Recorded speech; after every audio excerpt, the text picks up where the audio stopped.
कर्म का फल भोगना और एक होता है कर्म का फल भुगतना। दो अलग अलग शब्द, भोगना और भुगतना। अशुभ कर्म, पाप कर्म उदय में आता है और उदय में आकर के यदि आप कर्म के फल को भोग रहे हो, भोगने में किंचित खुशी हो सकती है। क्या हो सकती है? खुशी। कैसे? चलो भाई अच्छी बात है, सत्ता में बैठा था, उदय में आ गया, एक कर्म का हिसाब किताब पूरा हुआ, आगे के लिए कम हुआ। और भुगतना मतलब भुगतने में हमेशा दुख, कष्ट, तकलीफ ही होती है। बात समझ में आई? कर्म आप कर रहे हो, आप बांध रहे हो, फल आपको मिलेगा। अब चॉइस आपकी है कि आपको कर्म का फल भोगना है या भुगतना। तो बताइए पहले, भोगना है, भुगतना तो नहीं है ना? ठीक है। तो आज आपका सबसे बड़ा अशुभ कर्म, सबसे बड़ी गलती को सुधारना है। आप कहो तो सुधरवा दें और कहो तो आगे बढ़ जाए। आज तक के जीवन की इस भव की सबसे बड़ी गलती क्या कोई श्रावक बता सकता है?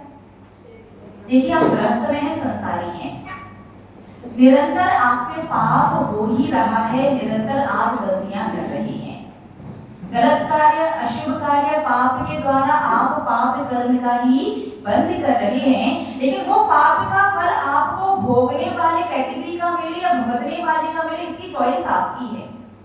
लेकिन हमें लगता है अभी आप इस भव का सबसे बड़ा अशुभ कर्म जो आप बांध रहे हैं वो भुगतने वाली कैटेगरी का बांध रहे हैं शायद। तो पहले शुरुआत उसी से करते हैं, इस मनुष्य पर्याय का, इस जैन कुल का, इस श्रावक जिस अवस्था में आप हैं उस अवस्था का सबसे बड़ा पाप, अशुभ कर्म जो भुगतने वाले जोन में है, वहां से निकाल करके कहां ट्रांसफर करना है? भोगने वाले में। क्योंकि कर्म यदि पूरी तरह से निष्फल होने लग जाए तो हर व्यक्ति संसार का पाप करे, बाद में आके प्रायश्चित ले ले, भगवान का नाम का स्मरण करे, जाप लगाए, अभिषेक शांति धारा करे और बिना कर्म का फल भोगे संसार से चला जाए। तो ऐसा नहीं होता। हाँ, कुछ सामान्य कर्म ऐसे होते हैं जो भगवान की विशेष भक्ति करने से पूर्णतया समाप्त हो जाते हैं। कुछ कर्म ऐसे होते हैं जो समाप्त नहीं होते लेकिन परिवर्तित, कन्वर्ट, चेंज हो जाते हैं अशुभ से शुभ में। कुछ की ड्यूरेशन जो है, अवधि जो है बढ़ जाती है कि दीक्षा लेकर के जब उत्कृष्ट सहनन मिले तो वो श्रेणी चढ़ते हुए उन कर्मों की निर्जरा वगैरह कर सको। लेकिन महानुभाव, सबसे पहले आपको अपने इस भव का वो एक सबसे बड़ा, सबसे विशाल, सबसे जटिल, सबसे अधिक क्रूर और पाप कर्म जो है वो भुगतने से भोगने में करना है। ठीक है, उससे पहले एक दो प्रश्न और हैं। पहला प्रश्न, कर्म क्यों बंधते हैं? दूसरा प्रश्न, कर्म कैसे बंधते हैं? दो प्रश्न, क्यों बंधते हैं और कैसे बनते हैं। एक बात बताइए, आप लोग विश्वास करते हो ना कि आज व्यक्ति सुखी है, दुखी है, अच्छा है, बुरा है, वो कोई भगवान बैठ करके किसी के साथ अच्छा या बुरा नहीं कर रहे, वो कौन कर रहा है? हमारे स्वयं के कर्म। यदि भगवान बैठ करके किसी का अच्छा, किसी का बुरा कर रहे हैं फिर तो भगवान भी हमारी तरह, आप लोगों की तरह पक्षपाती या रागी द्वेषी हो जाएंगे। और जो हमारे जैसा हो जाए कि पूजन करवाने पर प्रसन्न होकर के वरदान देने लग जाए और इसकी उसकी पूजन ना करें, एक दूसरे पूछे ना तो गुस्सा होकर के हमारा बुरा करने लग जाए, ऐसा हमारा भगवान नहीं हो सकता। भगवान वो जो हमारे जैसा ना हो। जैसे संसारी प्राणी के अंदर राग है, द्वेष है, कषाय है, भूख है, प्यास है, सुंदर दिखने के लिए अच्छे अच्छे वस्त्र और आभूषण, भोगने के लिए पत्नी और बच्चे, महल और मकान, ये सारी चीजों की आवश्यकता होती है। सर्दी गर्मी का एहसास भी होता है। लेकिन जो जीव इन सारी चीजों से, इन दोषों से मुक्त हो, हमेशा हमेशा के लिए दूर हो गया हो, जो हमारे जैसा ना हो, वो हमारा भगवान है। दैट मीन्स भगवान किसी का अच्छा या बुरा नहीं करते। लेकिन उनकी भक्ति करने से हर व्यक्ति का अच्छा अच्छा जरूर होता है। आप विश्वास करते हैं ना कि इतने सारे आप लोग हैं, सबके पास 2 आंखें हैं, 1 नाक है, 2 कान है, 2 हाथ हैं, 2 पैर हैं, सारी चीजें एक सी होने के बाद भी सबकी शक्ल और सबकी अकल एक जैसी नहीं है। मानते हैं ना? आंखें भी सबकी एक सी है क्या? बाल, दांत, परिवार, अनुकूलताएं, सुविधाएं, व्यवस्थाएं सब अलग अलग हैं। तो ये अलग अलग किसकी वजह से है? कर्मों की वजह से। तो सबसे महत्वपूर्ण प्रश्न, यूं तो कर्म सिद्धांत इतना गूढ़ है, इतना रहस्यमयी है, जितना आप समझते जाएंगे, जितना करना योग में उतरते जाएंगे, गहराई में उतना ज्यादा और उसका विस्तार होता जाएगा। लेकिन आप अभी श्रावक हैं और अभी आप प्रारंभिक अवस्था में हैं। मतलब आप 2-3 कैटेगरी श्रावक की सिद्धांत समझने के लिए आप बताना आपके हिसाब से आप कौन से वाले श्रावक हैं। पहले वाले वो श्रावक जो अभी पेट के बल खिसकना सीखे हैं, घुटने के बल अभी धीरे धीरे चलना सीख रहे हैं। दूसरी कैटेगरी वो जो घुटने के बल चलते चलते धीरे धीरे खड़े होकर के पकड़ के लड़खड़ा के एक आध कदम तो चल रही हैं, फिर गिर जाते हैं, फिर उठते हैं, फिर एक आध कदम चलते हैं। तीसरी श्रेणी वो जिसमें आप पैरों पर खड़े होकर के चलना और दौड़ना सीख चुके हो। तो कर्म सिद्धांत आपको तीनों में से किस श्रेणी का समझना है? पेट के बल अभी खिसकना और घुटने के बल अभी चलना सीखा है, किसी श्रेणी का समझना है? दोनों तरह के श्रावक बैठे हैं उसी तरह। ठीक है, तो हम आपको कर्म कैसे बनते हैं और क्यों बनते हैं, ये 2 बहुत महत्वपूर्ण विषय हैं। आपको ज्यादा कुछ नहीं करना, जैसा जीवन चल रहा है वैसा ही जीते रहिए। बस एक चीज भगवान से कहनी है सो कह दीजिए, उसके बाद आपके अशुभ कर्म, पाप कर्म जो भुगतने वाले जोन में है वहां से आप भोगने वाले में आ जाओगे। तो आपने चूज किया है फर्स्ट वाली कैटेगरी, जहां भी आप पेट के बल समझते हैं ना, छोटे बच्चे को धीरे धीरे सरकते, पेट के बल, पीठ के बल सरकते हैं, घुटने के बल धीरे धीरे चलना शुरू करते, सीखने का प्रयास करते हैं। उसी श्रेणी का हम आपको कर्म सिद्धांत बताएंगे और सिखाएंगे। सर्वप्रथम इस भव की सबसे बड़ी गलती और सबसे पहली बात जो आपको सुधारनी है और बदलनी है, लगभग यहाँ पर जितने श्रावक उपस्थित हैं सभी का विवाह हो चुका है। विवाह के समय आप लोगों ने 7 फेरे लिए होंगे, ऐसा तो हाँ करो, ये क्या सबने? ठीक है, वो 7 फेरे क्यों लिए जाते हैं, किस भावना से लिए जाते हैं, भगवान से क्या कह करके लिए बताइए।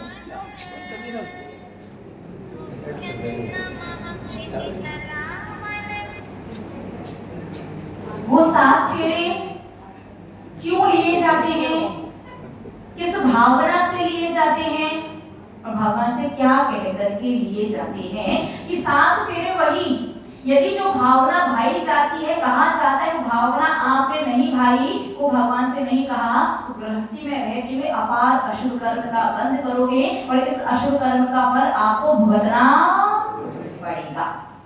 और वही आपने गृहस्थी वही, कार्य वही, समय उतना ही, लेकिन आपने भगवान के सामने वो भावना भारी है, तो अब अशुभ और पाप कर्म का फल भुगतना नहीं, भोगना पड़ेगा।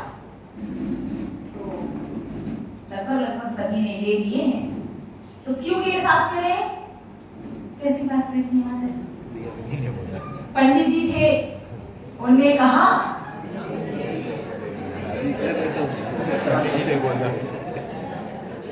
सच में ऐसा किया है क्या?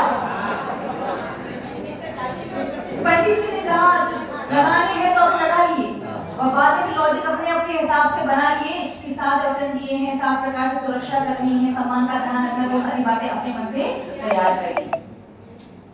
सच में आपने 7 फेरे लेते समय लेने जा रहे थे, उस समय भगवान के सामने भावना भाव करके भगवान से कुछ नहीं कहने गए, क्या कहते गए?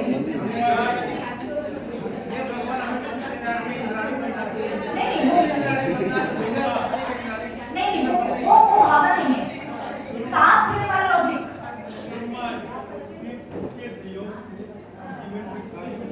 देखो तो भावनाएं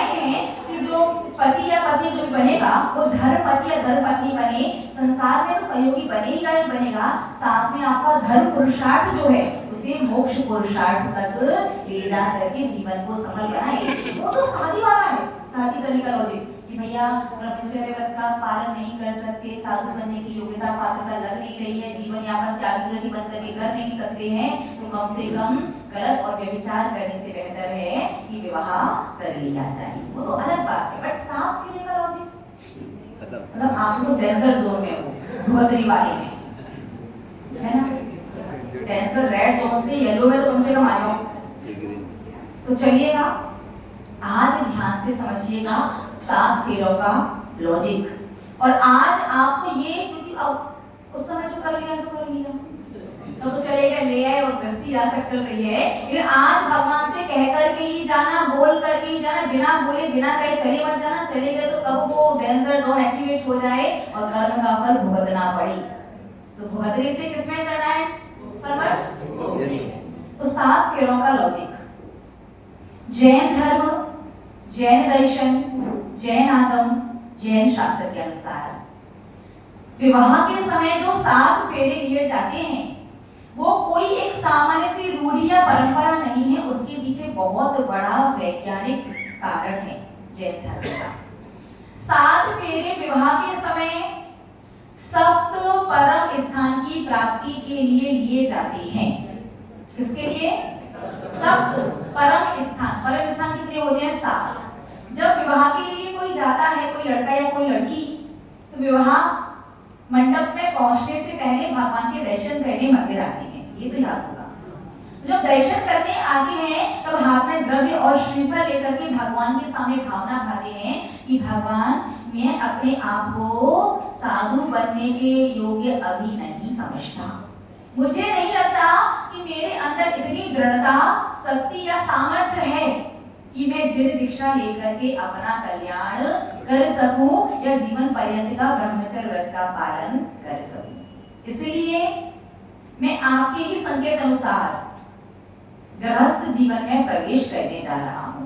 मैं भले ही आज विवाह करने जा रहा हूं, गृहस्थी का प्रारंभ करने जा रहा हूं, लेकिन ये विवाह भी मैं ये 7 फेरे में सप्त परम स्थान की प्राप्ति के लिए लूंगा। क्या कहते हैं? 7 परम स्थान की प्राप्ति हो, इसलिए मैं 7 फेरे लेने जा रहा हूँ। 7 फेरे कौन कौन से? सप्त परम स्थान कौन कौन से? सदगृहस्थ, सज्जाति पहला, सज्जाति, सदगृहस्थ, पारिव्राजिकत्व, सुरेंद्र, चक्रवर्ती, अरिहंत और सिद्ध। अर्थात फेरे लेने से पूर्व यदि भगवान के सामने सप्त परम स्थान की भावना भा करके आप गए हो गृहस्थी में प्रवेश करने, तो आप 3 भव में मोक्ष जा सकते हो।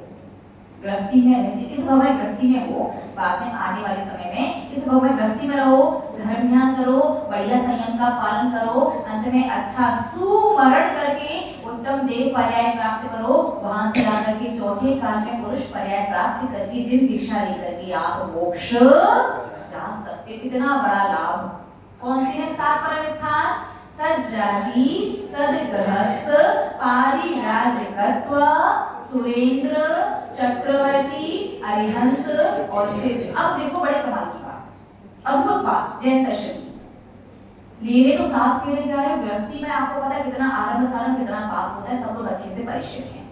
फिर भी भगवान से क्या कहके जा रहे? भगवान पहला फेरा जो होगा ना, वो पहला फेरा सज्जाति, जिस प्रकार से मुझे अभी जैन कुल मिला है, जैन धर्म मिला है, देव शास्त्र गुरु की आज्ञा, आशीर्वाद और उनकी छत्र छाया में रहने का जो सुअवसर मिला है, मुझे शीघ्र ही इस भव के बाद पुनः सज्जाति में जन्म मिले, यानी इस भव के बाद देव पर्याय, वहां से आकर के पुनः क्या मिले?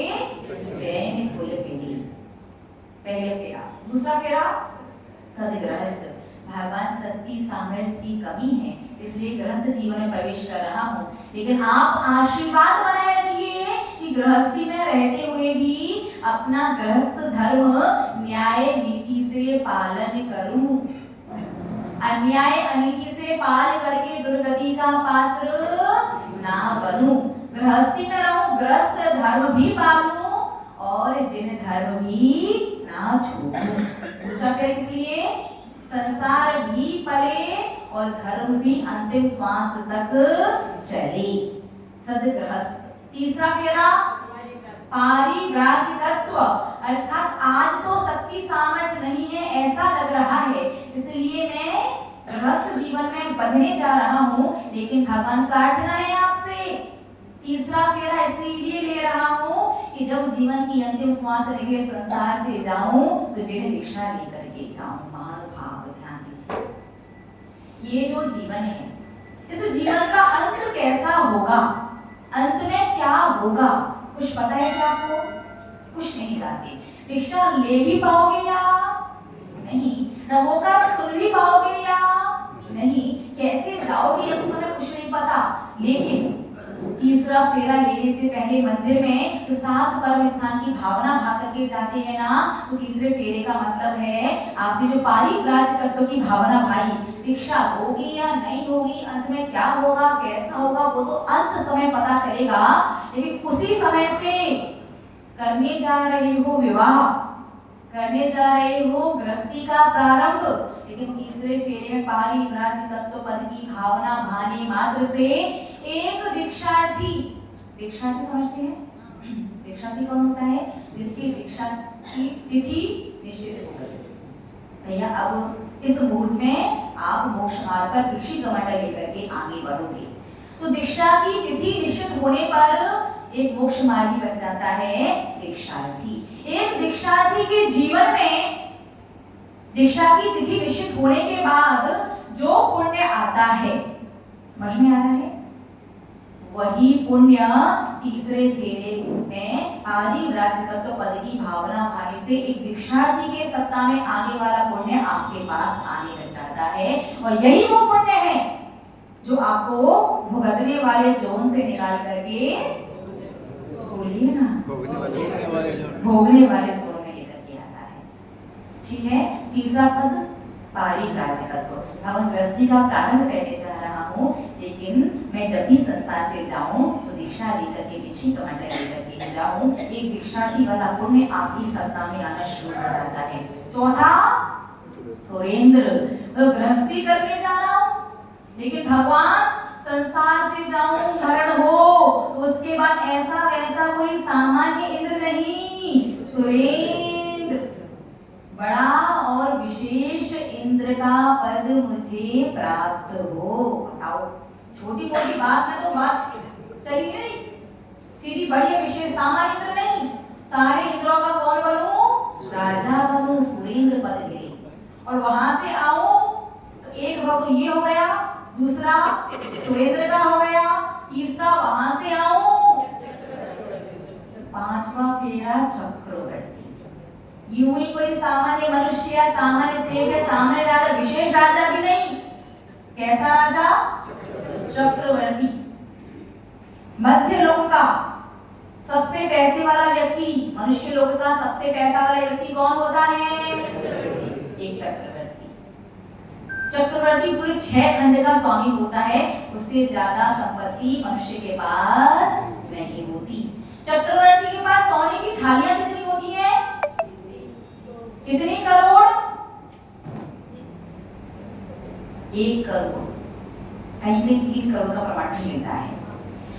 एक चक्रवर्ती के रसोइया कितने होते हैं, 360। चक्रवर्ती के पर्सनल डॉक्टर, पर्सनल वैद्य एक व्यक्ति के कितने, 360। 3 करोड़ कुटुंबी, हाथी कितने, क्या बात है, 84 लाख हाथी। ये पर्सनल चक्रवर्ती के लिए होते, उसकी सेना के लिए, प्रजा के लिए वो सब तो अलग है। उसके घोड़े कितने, 18 करोड़ घोड़े। रानियां कितनी भैया लोगों, इसका एक ही बार में बिल्कुल सही जवाब दिया है, पूरी 96,000 रानियां। भगवान अभी गृहस्थी संसार करने जा रहा हूं, लेकिन 5वां फेरा चक्रवर्ती पर, इसमें कोई निदान नहीं है, निदान ना समझना कि निदान बंद हो रहा है। नहीं, 7 फेरों पर सप्त परम स्थान की भावना ही भाई जाती है, ऐसा जनागम में लिखा है। तो पांचवा, आपने यदि चक्रवर्ती सप्त परम स्थान की भावना भाई है तो चक्रवर्ती पद के लिए 5वां फेरा होता है। तो चक्रवर्ती बन करके भोग लिए, संसार कर लिया, अब क्या करना है? चलो भाई, जहाँ पर इन दुखों का हमेशा हमेशा के लिए अंत हो जाए, 6वां फेरा अरिहंत पद और 7वां फेरा सिद्ध पद, उसके बाद ये संसार का झंझट हमेशा हमेशा के लिए खत्म हो जाता है। तो कितने हाथ खड़े करो, कितने लोगों ने सप्त परम स्थान की भावना भाई है?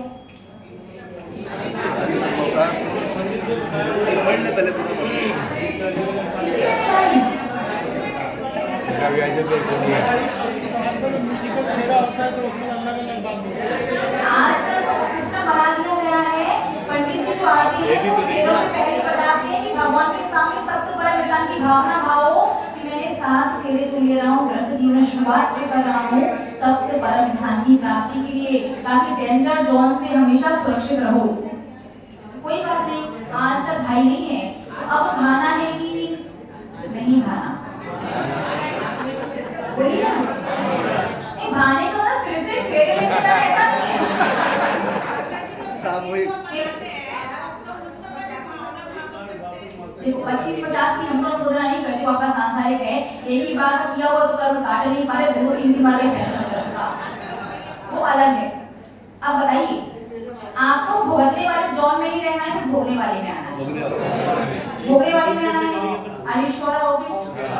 ओके, तो अब वो भावना भानी है, प्रायश्चित लेना है, जैसा चल रहा है वैसे चलते रहने देना है।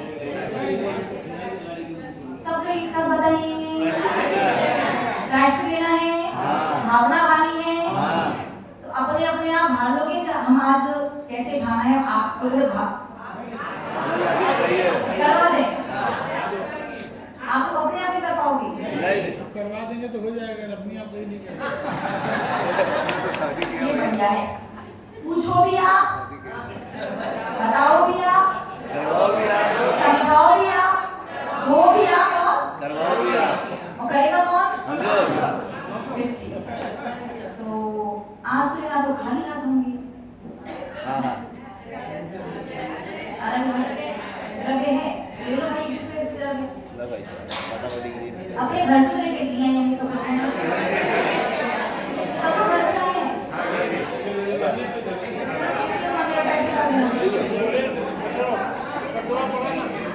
मंदिर में लोग पहले अगर पैसे आपके पास हैं तो पहले मंदिर में पैसा डालो, फिर मंदिर की तरफ लो, ताकि अधिकार आपका हो जाए। और पैसे अभी नहीं है तो बाद में डाल दे, डालना ध्यान से। जब भैया अरे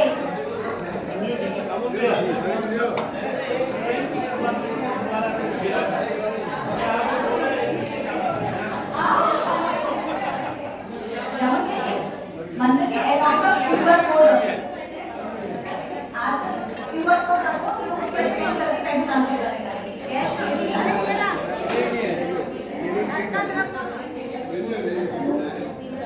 घर का लेने बोल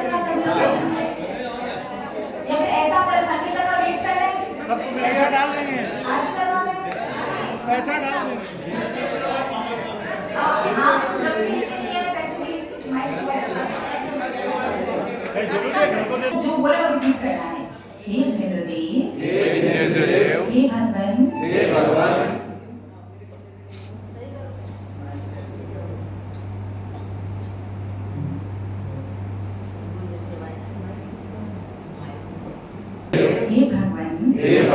हे परमपिता, हे परमात्मा, मैंने इस भाव में अभी से कुछ वर्ष पूर्व जब अपने गृहस्थ जीवन का प्रारंभ किया था, उस समय अज्ञानता या जानकारी के अभाव की वजह से 7 फेरे लेते समय मैंने सप्त परम स्थान की भावना नहीं भाई थी, जिसकी वजह से गृहस्थ जीवन में मैंने बहुत पाप कर्म का उपार्जन किया। लेकिन आज आपकी दिव्य ध्वनि के माध्यम से उस वाणी को गणधरों ने झेला, आचार्यों ने लिपिबद्ध किया। हम सभी लोगों ने गणनी यारिका श्री सौम्य नंदिनी माता जी की परम कृपा से उस वाणी का श्रवण किया और आज मुझे बोध हुआ कि ग्रस्त जीवन का प्रारंभ करने से पूर्व सत्य परम स्थान की भावना भाना आवश्यक होता है। इसलिए आज मैं आपके समक्ष उस भावना को भाने के लिए आया हूँ। सर्वप्रथम तो मुझे क्षमा करें। इतने वर्षों की भूल को क्षमा करें। और आज मैं आपके समक्ष जो भावना भा रहा हूँ, ये भावना उसी दिन की समझी जाए जिस दिन मैं विवाह मंडप पर 7 फेरे लेने के लिए गया था। अपनी डेट याद करो और टाइम यदि आसपास का याद हो, सुबह दोपहर शाम या रात्रि को याद कर लो। अगर प्रॉपर ये याद ना हो कि कितने बजे फेरे दिए थे, तो ऐसा याद करो कि सुबह था या दोपहर थी, शाम थी या रात्रि थी। अपने मन में डेट और समय। इस समय मैंने 7 फेरे लिए थे। वो 7 फेरे मैंने सप्त परम स्थान की भावना से लिए। मुझे इन 7 फेरों के माध्यम से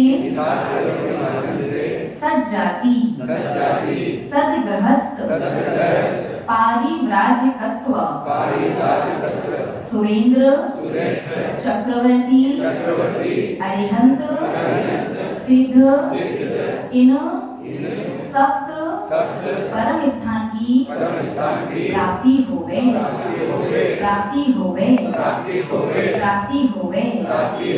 मेरी भूल को, गलती को जो अभी तक हुई, पुनः क्षमा करें। प्रायश्चित स्वरूप सभी लोग नवोकार मंत्र की एक माला करेंगे आज, और द्रव्य चढ़ा करके 9 बार नवोकार मंत्र पढ़ लीजिए। पहले द्रव्य चढ़ाइए, थाली प्लेट पुष्टि दे दीजिए, इधर प्लेट पहुंचा दीजिए। उसके बाद 9 बार नवोकार मंत्र पढ़िए।